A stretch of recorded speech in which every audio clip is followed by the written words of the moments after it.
जय हिंद दोस्तों, ए to be to study की यूट्यूब चैनल पर मैं रंजीत केसरी आप सभी का एक बार फिर से हार्दिक स्वागत करता हूं। अगर आप भी 2025 में पॉलिटेक्निक के किसी भी कोर्स में एडमिशन लेना चाहते हैं तो आपके लिए गुड न्यूज़ है, क्योंकि पॉलिटेक्निक जी कप यानी ज्वाइंट एंट्रेंस एग्जामिनेशन काउंसिल ने एक बार फिर से पॉलिटेक्निक प्रवेश के लिए पोर्टल को ओपन कर दिया है और 7वें राउंड की जो चॉइस फिलिंग है, जो काउंसलिंग है, उसको फिर से शुरू कर दिया है। अगर आप पॉलिटेक्निक के किसी भी कोर्स में एडमिशन लेना चाहते हैं, अगर आपने अभी तक प्रवेश नहीं लिया था तो पॉलिटेक्निक किसी भी कोर्स में एडमिशन लेने के लिए 7वें राउंड की जो काउंसलिंग है वो स्टार्ट हो गई है। यहाँ पर जीकप की ऑफिशियली वेबसाइट पे जाकर के ये आपने नोटिस जो है डाउनलोड कर लेना है। ये नोटिस आपको जीकप की ऑफिशियली वेबसाइट पर मिल जाएगी और साथ ही आप हमारी टेलीग्राम चैनल से भी ज्वाइन इसको कर सकते हैं, डाउनलोड कर सकते हैं। 7वें राउंड की जो काउंसलिंग है उसके लिए यहाँ पे कुछ निर्देश दिए गए हैं, कुछ गाइडलाइन दिए गए हैं। अगर आप पॉलिटेक्निक के किसी भी कोर्स में एडमिशन लेना चाहते हैं अभी भी, ठीक है, अगर आप चाहते हैं कि आपका एक साल बर्बाद ना हो, आपने पॉलिटेक्निक का प्रवेश परीक्षा दिया हुआ था, जीकप ने जिसने कराया था, तो इस नोटिस को अंतिम तक देखिए, आपको हम इसका शेड्यूल भी दिखा देंगे। 7वें चरण की जो काउंसलिंग प्रक्रिया है वो जीकप की ऑफिशियली वेबसाइट से होगी। जो कुछ भी करना है आपको ऑफिशियली वेबसाइट से करना है। इसमें EWS, OBC, SC, ST सभी वर्ग के बच्चे जो है काउंसलिंग के लिए प्रतिभाग कर सकते हैं। काउंसलिंग के लिए जैसे ही आपको कॉलेज अलॉट हो जाएगा, चॉइस फिलिंग करने के बाद आपको 3250 रुपया ये पेड करना होगा। ये आप अच्छे से जानते हैं। प्रथम चरण से लेकर के 6ठे चरण तक जो काउंसलिंग हुई थी तो बहुत से बच्चे ऐसे होंगे जिन्होंने 3250 पेड किया था और डॉक्यूमेंट वेरिफिकेशन नहीं करा पाए थे। बहुत से बच्चे ऐसे होंगे जिन्होंने पॉलिटेक्निक का काउंसलिंग तो किया था लेकिन वो 3250 रुपया दे ही नहीं पाए थे। बहुत से बच्चे ऐसे हैं जो कि DV तो करा लिए थे लेकिन कॉलेज में अपने आकर फीस जमा नहीं कर पाए। तो चाहे जो भी आपका कारण हो, आप काउंसलिंग के लिए एलिजिबल होंगे, बशर्ते आपको 3250 रुपया कॉलेज अलॉट होने पर फिर से पेड करना होगा। ठीक है। रजिस्ट्रेशन के समय अभ्यर्थी द्वारा किसी भी जनपद में, यानी आप जब रजिस्ट्रेशन करते हैं तो अगर आपको डॉक्यूमेंट वेरिफिकेशन कराना है कॉलेज अलॉट होने के बाद, तो आप पूरे ज़िले में, किसी भी ज़िले में जो हेल्प सेंटर बनाए जाते हैं गवर्नमेंट पॉलिटेक्निक कॉलेज को, वहाँ पर जाकर के अपना डॉक्यूमेंट वेरिफिकेशन आप बहुत ही आसानी से करा सकते हैं। अगर आगे आपको बता दें तो जो डॉक्यूमेंट वेरिफिकेशन कराएंगे उसके लिए जो आपकी काउंसलिंग होगी, यानी जो आप चॉइस फिलिंग करेंगे, तो चॉइस फिलिंग करने के लिए आपको अपना जीकप के ऑफिशियल वेबसाइट पर जाना है। आपको अपना जो पासवर्ड है, साथ ही साथ आपका जो एप्लीकेशन नंबर है जो कि आपके एडमिट कार्ड पे होता है, अगर आप भूल चुके हैं कि आपका क्या था एप्लीकेशन नंबर और पासवर्ड, तो जीकप की ऑफिशियल वेबसाइट पे जाकर के आप उसे डाउनलोड भी कर सकते हैं, आप उसे रीसेट भी कर सकते हैं। यानी बहुत सारे ऑप्शन आपको दिए गए हैं। कोई भी डाउट हो, कोई भी परेशानी हो तो आप हमें कॉन्टेक्ट कर सकते हैं। विकल्प लॉक करने के उपरांत उसमें कोई भी आप बदलाव नहीं कर पाएंगे। अब कुछ इंपॉर्टेंट चीज़ें मैं बता रहा हूँ तो उसको ध्यान सुनिएगा। काउंसलिंग के 7वें चरण में आप मैक्सिमम कितने भी ऑप्शन चूज कर सकते हैं, कितने भी विकल्प भर सकते हैं, जितने भी कॉलेज आप चाहते हैं कि इस कॉलेज में एडमिशन मिल जाए, उसमें आप एडमिशन के लिए अप्लाई कर सकते हैं। लेकिन हम आपको यही कहेंगे कि अगर आप पॉलिटेक्निक के किसी भी कोर्स में अगर आप एडमिशन लेना चाहते हैं तो आप प्राइवेट कॉलेज, 7वें राउंड में प्राइवेट कॉलेज ही आपको मिल सकता है ना, चांसेस ज़्यादा हैं प्राइवेट कॉलेज के ही, गवर्नमेंट की चांसेस ना के बराबर हैं।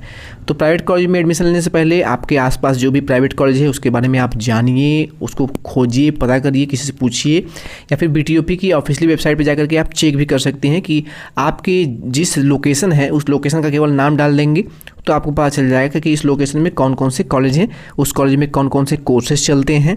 ठीक है, इस पर ऑलरेडी हमने वीडियो बना रखा है, डिस्क्रिप्शन में लिंक हो जाएगा, आपको वहाँ पर जाकर देख भी सकते हैं। ठीक है, तो अगर आपको पता होगा कि इस कॉलेज में मुझे एडमिशन लेना है तो आप जब चॉइस फिलिंग करेंगे तो केवल और केवल नंबर 1 पे केवल वही कॉलेज आप चूज करेंगे, वही चॉइस फिलिंग करेंगे जिसमें आपको एडमिशन मिलना हो, आपको वो कॉलेज अलॉट हो जाएगा 100%।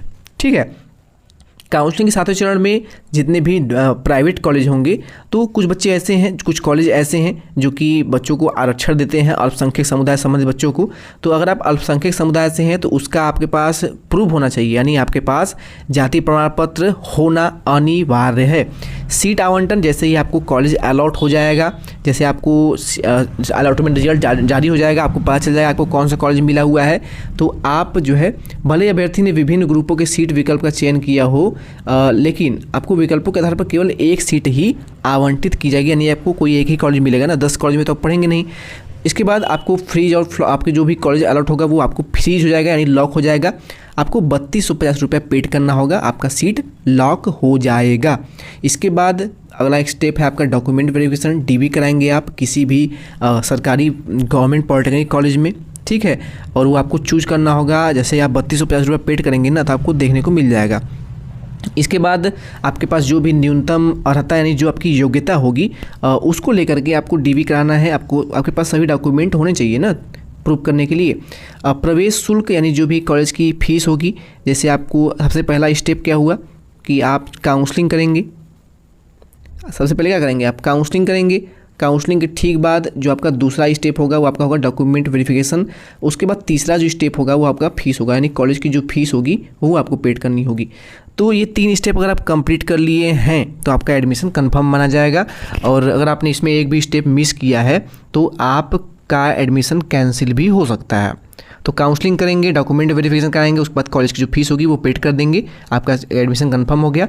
अगर आपने ये तीनों काम किया है तो आप सीट विड्रॉल के लिए भी एलिजिबल होंगे। यानी अगर आप फिर चाहेंगे कि आपने एडमिशन ले लिया, डॉक्यूमेंट वेरिफिकेशन कराया आपने, उसके बाद आप कॉलेज गए, फीस जमा कर दिया पूरा, फिर आपने 2-3 दिन क्लास किया कॉलेज में, आपको लगा कि भाई कहाँ हम फंस गए, मुझे यहाँ पे कॉलेज नहीं करना है, क्लास नहीं करना है, मुझे यहाँ पे नहीं पढ़ना है, ऐसा कुछ अगर आपके माइंड में ख्याल आता है तो आप अपना सीट को विड्रॉल कर सकते हैं। आपका पूरा का पूरा पैसा आपके बैंक अकाउंट में वापस कर दिया जाएगा। कंडीशन ये होगी कि आपने जो बैंक डिटेल भरा हुआ है वो बिल्कुल सही भरा हुआ है, ठीक है। तो इसके बाद अगर आप सीट विड्रॉल करते हैं तो आप किसी भी कोर्स में पॉलिटेक्निक के एडमिशन फी नहीं ले पाएंगे। 2025 सत्र में कहीं भी एडमिशन नहीं ले पाएंगे, इसका भी आपको ध्यान रखना है। अच्छा, शुल्क वापसी आपकी तभी होगी जब बैंक अकाउंट में सबकी चीज़ें आपने सही भरा हुआ, खाता संख्या सही भरा होगा, IFSC कोड सही भरा, बैंक खाता संख्या, शाखा का नाम, सब चीज़ें आपने सही से भरा हो तभी वापस होगा। अगर आपने कुछ भी गलती भर दिया था काउंसलिंग के समय तो आपको कोई ऑप्शन नहीं दिया जाएगा कि आपने फिर से भरना है, कोई भी चूज करना है बैंक अकाउंट ना। कोई भी संस्थाओं में उपलब्ध छात्रावास यानी हॉस्टल एवं संस्था संबंधी विभिन्न विवरण हेतु कृपया संबंधित संस्था की वेबसाइट का अवलोकन करें। जो कॉलेज आपको अलॉट हुआ है उस कॉलेज से कांटेक्ट में रहिए, ठीक है। और संयुक्त प्रवेश परीक्षा परिषद में बले कॉल सेंटर से आप कांटेक्ट कर सकते हैं। कोई भी डाउट हो तो यहाँ पे देखिए ईमेल दिया गया है जी का, आपका 4 नंबर दिया गया है, इस नंबर पे कांटेक्ट कर सकते हैं आप। हालांकि ये नंबर अब डायल करेंगे फ़ोन से तो कोई भी फ़ोन आप रिसीव ये करते नहीं हैं। तो अगर आपको कोई भी डाउट हो तो आप हमसे कांटेक्ट कर सकते हैं जी का, आपकी कोई भी नंबर पे आपको चांसेज हैं कि शायद ही फ़ोन लग जाए, फ़ोन लगता नहीं है। तो कोई भी डाउट होगा आप हमें कांटेक्ट कर सकते हैं। वीडियो के डिस्क्रिप्शन में हमारा व्हाट्सअप नंबर मिल जाएगा, वहाँ पे भी आप हमसे हेल्प ले सकते हैं। चलिए आपको अब काउंसलिंग का शेड्यूल दिखा देते हैं। ये देखिए काउंसलिंग का शेड्यूल है 7वें राउंड का। हालांकि आपको ये ऑफिशियली वेबसाइट पे देखने को नहीं मिलेगा, लेकिन हमारे पास ये आ गया था तो इसलिए हमने आपको यहाँ पे वीडियो के माध्यम से जानकारी देना उचित समझा। देखिए यहाँ पे 3 सितंबर को जो है ये नोटिस जारी किया गया है, ये शेड्यूल जारी किया गया है 7वें राउंड का, क्योंकि बहुत सारे पॉलिटेक्निक की सीटें खाई रह गई हैं। और 2025 में आप किसी भी पॉलिटेक्निक कोर्स में डायरेक्ट एडमिशन भी नहीं ले सकते। तो ये भी एक कार्ड है कि काउंसलिंग बार बार कराई जा रही है, सीट जो है अलग अलग राउंड की काउंसलिंग कराई जा रही है। 7वें राउंड की जो काउंसलिंग है वो 4 सितंबर से स्टार्ट हो रही है। 4 सितंबर से 8 सितंबर के बीच में आप 7वें राउंड के लिए चॉइस फिलिंग कर पाएंगे। इसके बाद 7वें राउंड का जो रिजल्ट आएगा वो अगले ही दिन यानी 9 सितंबर को आ जाएगा। जैसे रिजल्ट आएगा उसके अगले दिन यानी एक दिन बाद 10 तारीख से लेकर के 12 तारीख के बीच में आप अपना सीट एक्सेप्ट कर पाएंगे। आपको यानी 3250 रुपये पेड करना है। पेड करने के बाद आपको जिले के किसी भी हेल्प सेंटर पे जाके अपना डॉक्यूमेंट वेरिफिकेशन करा लेना है। सीट विड्रॉल अगर आप करना चाहते हैं तो 14 सितंबर को आपको मौका दिया जाएगा। 14 सितंबर को आप अपना सीट विड्रॉल कर सकते हैं। जो भी बच्चे 7वें राउंड में पॉलिटेक्निक के एडमिशन को मिल जा रहा है, कॉलेज अलॉट हो जा रहा है, आपने एडमिशन ले लिया, सब कुछ कंप्लीट है, तो आपको किसी परिस्थिति में 15 सितंबर को उस कॉलेज में विजिट करना है। फिजिकली आपको जाना वहाँ पर है, आपको रिपोर्ट करना है, क्योंकि एक PI रिपोर्टिंग होती है। अगर आप किसी भी कॉलेज में एडमिशन लेते हैं तो जी आपको बताना होगा कि हाँ भाई इस सीट पे एक बच्चे का एडमिशन हुआ है, कंफर्म एडमिशन है कि नहीं है, ये प्रूव करना होता है। तो अगर आप 15 तारीख से लेट करते हैं तो आपका एडमिशन कैंसिल कर दिया जाएगा अकॉर्डिंग टू इस नोटिस के अकॉर्डिंग। और 15 सितंबर ये लास्ट डेट होगी। जो भी बच्चा पॉलिटेक्निक के 7वें राउंड में काउंसलिंग के थ्रू एडमिशन ले रहा है 15 सितंबर को उसको कॉलेज में विजिट करना अनिवार्य है। इसके पहले आप कभी भी विजिट कर सकते हैं, लेकिन 15 ये लास्ट डेडलाइन है। तो ये पूरा काउंसलिंग शेड्यूल था। ये शेड्यूल हम आपको टेलीग्राम चैनल पे अपलोड कर देंगे, वहाँ डाउनलोड कर लीजिएगा। और जो नोटिस थी वो भी हम आपको टेलीग्राम पे दे देंगे। हालांकि नोटिस आपको जीकअप की ऑफिशियली वेबसाइट पे भी मिल जाएगी। ये शेड्यूल आपको भी जीकअप की वेबसाइट पे देखने को मिल जाएगा, हो सकता है कल परसों देखने को मिल जाए, लेकिन अभी तक ये आपको ऑफिशियली वेबसाइट पे देखने को नहीं मिलेगा। तो चलिए वीडियो को यहीं पे एंड करते हैं। उम्मीद है आपको हर एक चीज़ अच्छे समझ में आ गई होंगी। कोई भी डाउट हो इसमें, किसी भी चीज़ को आपको समझना है, नहीं समझ में आया है, तो आप हमें कमेंट कर सकते हैं। चलिए मिलते हैं किसी नेक्स्ट अपडेट के साथ। Thank you.